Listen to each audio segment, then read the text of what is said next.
It's possible that in a few hours or by tomorrow, we will have reached the point of no return.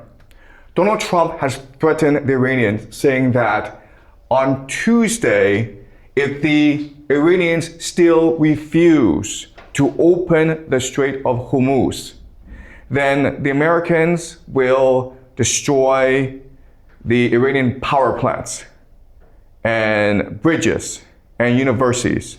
Basically, the Americans will start attacking critical civilian infrastructure, which will force Iranians to strike hard against the GCC, the oil fields, the desalination plants, the universities as well.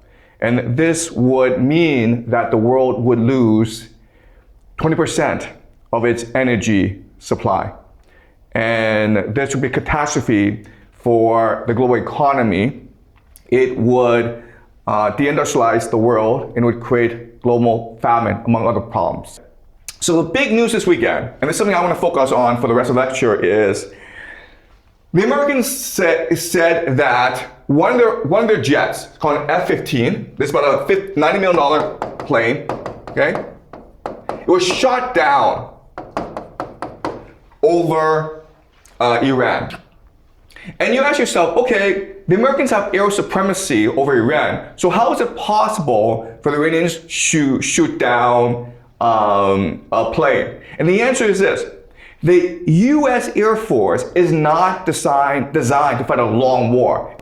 But another reason why the Americans do this is this optics, which is that the Americans believe that the military is invincible. And they spend a lot of money and resources in order to create this image, this aura of invincibility and invisibility.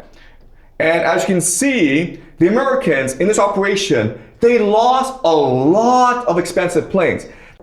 And even though the Americans say that there were no casualties in this rescue, we can expect that there were casualties in this rescue because a lot of planes were destroyed. So this has led people to question whether or not the narrative is true or not. So the first thing is, how did a fighter jet, American fighter jet, get knocked down in Iran when the Americans have said that they have air supremacy over the country? So again, this story makes absolutely no sense.